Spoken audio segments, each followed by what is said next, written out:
Normal CD4 count कितना होना चाहिए? Normal CD4 range, HIV stage and CD4 count.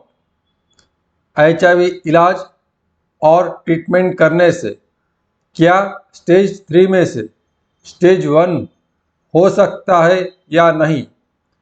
और क्या ART दवाई और ट्रीटमेंट से CD4 काउंट बढ़ता है कि नहीं? इन सभी सवालों का जवाब हम इस वीडियो में आगे देखेंगे। नॉर्मल CD4 काउंट कितना होना चाहिए? नॉर्मल CD4 रेंज क्या होती है?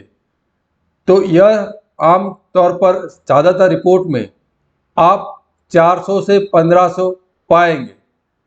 कभी कभार किसी रिपोर्ट्स में थोड़ा बहुत आगे पीछे हो सकता है, लेकिन आपको नॉर्मल CD4 काउंट का रेंज 400 से 1500 गिनना है। CD4 काउंट आधारित HIV के स्टेज क्या क्या होते हैं? स्टेज 1, यदि किसी इंसान का CD4 काउंट 500 से ज़्यादा है तो वह इंसान स्टेज 1 में गिनेगा। यदि किसी इंसान का CD4 काउंट का रिपोर्ट 200 से 500 के बीच में आता है तो वह इंसान HIV के स्टेज 2 में है, ऐसा कहेंगे। और यदि किसी इंसान का CD4 काउंट का रिपोर्ट 200 से कम होता है तो उसको स्टेज 3 में है, ऐसा मानेंगे। HIV का स्टेज डिसाइड करने के लिए 2 स्टेज सिस्टम होती है। एक होता है CD4 काउंट और एक होता है क्लिनिकल, यानी कि उसकी स्वास्थ्य की स्थिति क्या है उस आधार पर। इस वीडियो में हमने इम्यूनोलॉजिकल स्टेज यानी कि CD4 के आधार पर जो स्टेजिंग है उस पर बात कर रहे हैं। तो स्टेज 3 में से इलाज करने से क्या स्टेज 1 हो सकता है?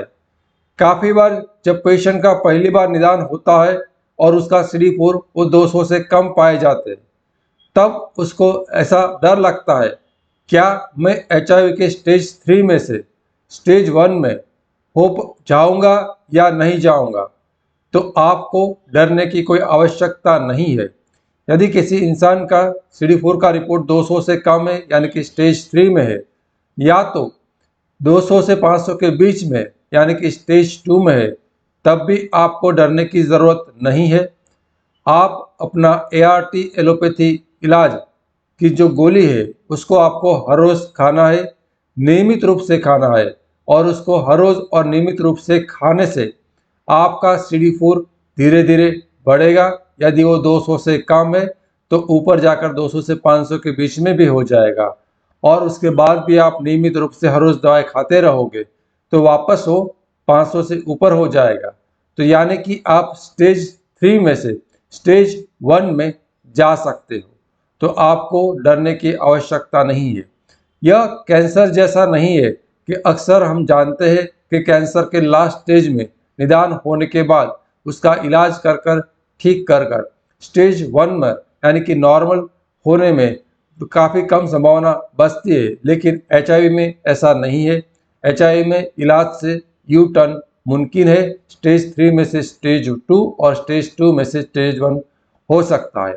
उसके साथ साथ काफ़ी बार लोग ये सवाल पूछते हैं कि इसका कितना वक्त लगेगा। अब आपने दवाई चालू किया है, तब आपका CD4 कितना था उस पर निर्भर है कि कितना वक्त लगेगा। जितना कम CD4 होगा दवाई चालू करने के टाइम पर, उतना ज़्यादा वक्त लगेगा, और CD4 काउंट जितना ज़्यादा होगा उतना कम वक्त लगेगा। मैं रेंज की बात करूं तो नॉर्मली 6 महीने से लेकर 12 महीने तक, और कुछ किस्सों में 12 महीने से लेकर 2 साल तक का भी वक्त ये हो सकता है। और अगला सवाल बार बार पूछा जाता है, क्या ART दवाई से CD4 काउंट बढ़ता है? तो हाँ, ज़रूर से HIV की एलोपैथी ART दवाई से CD4 काउंट ज़रूर से बढ़ता है।